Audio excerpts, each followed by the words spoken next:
All right, it's the Mike Delivers podcast, and I'm excited to be chatting now with Libby Hill. She's Miss Earth USA. We're going to chat about some healthy eating, living sustainability, what's been going on with COVID-19 during this crazy time, and just some food in general. So, Libby, thank you so much for hopping on the Mike Delivers podcast. I appreciate it. Of course. Good to see you, Mike. Good to see you, too. So, first of all, how are you and your family doing right now in this crazy time in our lives? We're doing pretty well. My family's back in Galveston, and I'm in Austin for school. Some of my other family's in Houston.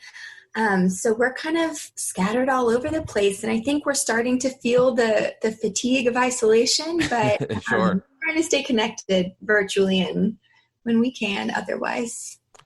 And you've been doing some great work, with healthy eating and living sustainability and trying to get the message out there for people that, can, like you said, can be a little stir crazy, can be a little wild. So, any tips for people at home as they're kind of losing their mind a little bit, maybe with the eating and just healthy living that you can do in your house, and hopefully we can do more and more outside. But if you are kind of handcuffed inside, so any advice for people? Yeah, I think it's really fun these days to try and make either a home-cooked meal a really special experience, or to try and deliver food and maybe set up like a restaurant atmosphere. I think that's one of the big things that we're missing right now is kind of the atmosphere of eating. Like, that's what we go to a restaurant for. It's not for the food, because as you know, we can get it delivered. So I think really focusing on the atmosphere is huge. And then if you're lonely, you can always Zoom someone in to eat dinner with you. I think that's something that's a little underused right now. We started that at the beginning and everybody kind of let it go. So I love that idea with the kind of make the restaurant at your house. When I was a little kid, I remember like my aunt and uncle would come over and we would put like, I don't know if it's doable now, but we put like a big sheet through the wall and make it like a fake, back to the kitchen. And I think that's a fantastic idea for people just to have a little bit more fun and get creative and make what's inside the house, a little more different. That's an awesome idea. Yeah, it's kind of like playing as an adult, right? Yeah. We don't have room for a little imagination. And I know you had mentioned something to me previously that I wanted to bring up, this idea of like the show Chopped on the Food Network. And having a challenge where maybe you get some fun ingredients from the grocery store and then you can have a little more fun cooking. Expound on that idea that you had mentioned. Yeah, so when we chatted earlier, we talked about this idea of Chopped where you get like one or two ingredients that you then have to give whoever's cooking that night in the house. And it is a challenge. And then you can flip nights. So one night you could give someone like tuna fish or peanut butter, whatever it is, something ridiculous, and have them try and incorporate that into meal in a fun way. And it might be horrible, but either way, it's going to be fun and it's going to be different. Yeah, maybe if you've got some kids or something, or you could have them be the taste testers and give their score. Or even too with Zoom, I know you can't try the food, but it might be entertaining for people just to go in there and watch as you're, like, get me the mango, and you can't figure out what you're trying to do with everything. I think that's an awesome idea. Yeah, so just trying to think of ways to keep things fun and interesting right now more than ever. And you're in the Austin area, University of Texas graduate. That area for food and maybe hopefully there's some outside seating or ways people can get deliveries there. Are there restaurants in Austin that you would recommend or you think about and are just some great areas? Because I've never been, but I've heard Austin is just such an awesome food town. Yes, it is. So my first and always first recommendation is a place called Taco Flats, and they have 2 brick and mortar locations now, but they have the best tacos in Austin, I would argue. So that's always my first recommendation. We like Mexican food here a lot. So there's that. We have Pint House Pizza, which is a little bit more local. I think it's across Texas though. And they have amazing pizzas. I know I'm going with like all the junky food. And then we also have a local place called Honest Mary's, which is way more casual, but it's kind of the concept of Chipotle, but for people who want to have a really nourishing bowl. So you can get everything from arugula to forbidden rice to quinoa to black beans to tofu, like truly just laid out health food across the way. So that's a really fun experience too. That's cool to hear, and something like that that you could get. And I know for myself, and I try to do the best I can with healthy living, and I know that there are moments where I kind of veer off in the wrong direction, but it's amazing just how good and just healthy you feel and energy you feel when you can eat the right way. And I'm not saying everything has to be perfect, but just I really mean this. Like the idea of having vegetables in your body, like it makes a difference. Like there's a reason they're growing in the earth, and it really does help. Yeah. And I'm someone who believes there truly is room for everything. I love food. I'm never going to not eat delicious food. But you can have cookies and vegetables. Right. And that's better than no vegetables at all. So I say balance. Balance is key. Yeah, balance is absolutely right. Now I know University of Texas. So is there maybe this is a tough question. Is there any Oklahoma spots that would be recommended, or we're not even we can't even go down that road? No. I know Texas and OU, we have a pretty big rivalry. Yeah. So I can't say that I've ever been to Oklahoma. Honestly. Fair enough. No, I know. I have a good friend that's a Texas alum. He played football there. And anytime I went with like anything Oklahoma, I was like, bad day for me. So maybe, I understand. It's crazy though that those sports rivalries and everything and school rivalries, just how impactful they are in people's lives. And it's something I think, like, as a sports fan myself, you miss that craving of just having like casual like sports smack talk against Oklahoma, even though we know it's not that big of a deal, but we miss that win-loss feeling. Yeah, that banter. I mean, football is amazing. It's a huge staple of Texas. So. And you were on the correct me if I'm wrong, on the rowing team when at the University of Texas. What was that experience like? So it was amazing. It was really hard work. People always say, wow, that looks so peaceful and so fun. And it's truly not. It's one of those sports that's a little bit grueling, to be honest. I would never call it fun, but it is worth the effort. It's a very rewarding sport, and it pushes you to your mental limits. And, we raced OU a few times, and my boat always won. So now I have to imagine at the end of that kind of workout, which is such a great body workout, and you're exerting so many calories and energy, and you're talking about the mental side of things that are involved. I have to imagine like the breakfasts after those kind of workouts have got to be epic and fun. Yes, I have to tell you, when I was rowing, I'm in a fairly smaller body, but I had to eat something like 3,000 or 4,000 calories a day just to try and not lose weight when I was rowing. Because, for 20 hours a week, it's one of the most intense power and cardiovascular exercises there is. So we ate all the time. There's a place called Galaxy Cafe in Austin, and they have some amazing breakfast. And so that was our spot to go. They have, oh my gosh, these amazing cookies too. They're called cowboy cookies. So we were working hard. Sometimes we would eat cookies for breakfast, not going to lie. I understand. I know for me personally, like if I just do my rec league basketball, how much energy I exerted. And I've heard from people that have rowed before, just like the amount of energy that you're exerting is just an incredible, all body workout. And then the mental side of stuff too. So that's awesome to hear and cool. So as far as like on an Uber Eats side or a delivery side of thing, are there any go-to type orders? This could be local or national that you would recommend for healthy eating and being smart. And because I know with everything going on, there's a lot of ordering in right now. Any recommendations or choices you think for people that are listening to this podcast that might work for them?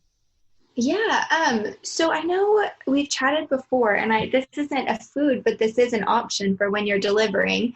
On some delivery services, you do have the option to look and see if sustainable packaging is used at the restaurants. And so that's something I'd love to touch on, because as we order in, we're generating a lot of waste, especially during this time. And it's necessary because we have these health concerns. So in order to be safe, we do create more waste. So I would encourage people to look in Uber Eats and Yelp, wherever they're looking for a local restaurant. Go in and see if they have that sustainable options check mark in the restaurant description, because if they do, then you know that you're getting something that either can be recycled or is made from post-consumer recycled material, or it can be composted. So that's a really amazing way to help in terms of sustainability during the COVID crisis. Cooking at home is another great one. And then lastly, I would say no matter where you are, the keywords farm to table are going to get you some really amazing, fresh, local food. And usually places that market as farm to table or are farm to table in their business model they're local and they're focused on sustainability as well. So I would say no matter where you are, look at those two things. And that's a great jumping off point. Yeah, that's great information. And I think as, times evolve and change evolves and everything that's been happening over the last 3 or 4 months, there's obviously a ton of negative to talk about, but hopefully there are some positives that can come from this in the long term. And maybe that's one of them, where there's more information on for the Uber Eats drivers and for people ordering in for that information you just provided. Has, the environment obviously is something that we have to be worried about and we have to be thinking about for future generations. Has there, by everybody staying inside during COVID-19, has there been any help or change that we've seen with the environment? I know it's only a small sample size, but can something like that, just trigger even the smallest change in that regards? Yeah, I think we all witnessed the increases in air quality, just with the lack of transportation, the lack of flying, the lack of that daily commute. And so I really hope that people took that as a symbol of hope, saying things might go back to close to how they were. I'm not sure if we'll ever return to what we thought of as normal, right? But hopefully we'll have less of a commute, maybe fewer people commuting, and maybe people will learn to cook a little bit better during this time. These are all things that can help and can change the world. So hopefully we learn from this and hold on to that. Has there been a go-to meal that you've cooked at home during the quarantine, or anything that maybe you experimented with that you didn't try before, but you've had a little more time in the house that you've gone with? Yeah, I have really been cooking a lot of cultural meals lately. So I've been trying out a lot of Mexican food because, like I said, that's one of the things I was really starting to miss. So trying to find more authentic ways to do it with the real ingredients. And I've also had a girlfriend over to cook Indian food, and that was really authentic and it was fun. It was an eggplant dish. So I've been experimenting with eggplant a lot lately in both the Indian cuisine and also in Italian cuisine. So I've really been jumping around the world from my apartment. Super cool. And it's awesome too. Like, you pick a vegetable like eggplant that's so versatile. And, it's like, I think that's such a great experience that you can try it in Indian cuisine. You can try it in Italian cuisine. You can try it in Mexican cuisine. And it's like food really brings the world together. I had Mexican eggplant. My wife likes it in, she gets these vegetable tacos and she gets it in there, and she just absolutely loves it from our local spot here in New Jersey. Okay. Yeah, she's a big fan. Yeah, big fan of that. Cool. Well, Libby, I appreciate you taking a couple of minutes here on the Mike Delivers podcast. I appreciate it. I do want to get to one thing. It's completely off topic, but I saw on your Instagram you have a cat. I pride myself on being like the biggest cat lover in the world. And I'll be completely honest. I didn't grow up with animals, didn't like dogs, didn't like cats. And my wife forced us to get a cat. And I was a complete jerk about it. Oh, I'm not going to like it. I'm not into this. And I was the worst. Like, and I'll admit it now, complete stink about it. 4 years later, that guy's my best friend, and him and I are inseparable. And like, I'm like, hey, he doesn't even like you. I tell my wife, hey, he's for me. So I know I saw you had a cat. What's your cat's name? And just anything you want to say about your cat. I know it's like the strangest question in the world, but I'm like, I'm the biggest cat lover now. So like, yeah, I got to hear about. We have to have some cat gossip. Yeah, between cat lovers, it's never strange. Show me pictures of your baby. I'll go get him if you want to meet him after we wrap, because I don't want to wait. Cool. Sounds good. My cat's name is Tubbs. We call him Tubby. And I got him when he was 3 years old from the Humane Society. He had been living in a junkyard and eating trash. And so he was a huge boy. I think when we got him, he was 17 pounds. He was a Wow. big boy. Wow, that is big. Yeah, to the point where they put him in the little cardboard kitty carrier and they tried to pick it up and he just fell out of the bottom. And everyone was so ashamed for him and they felt so bad that they ended up sending him home in one of the plastic small dog carriers. So I got that for free. And he's been on a diet, but Gotcha. he's still a big boy. Yeah, no, the cats are great. They're cool. They're there for you. They have a sense for you. So, but yeah, 17 pounds. Yeah, my guy's name is Leon, and he was in the woods in my wife's sister-in-law's parents' house, and this cat just kept running up to their house. All these cats come in, and he kept looking in. They're like, let's let this guy in. And they made the right choice, and they gave him to us. All right, a couple of questions I ask on all the podcasts before I end and wrap up. First off, what was the best thing you ate in the last 7 days from recording this right now? So one of my favorite meals ever is the tom kha soup from Thai Kitchen. It is just one of the best meals ever. It's the coconut broth soup. So it's super rich, and then it has lemongrass and fresh vegetables, I guess mushrooms, carrots, all the good stuff. It's so delicious.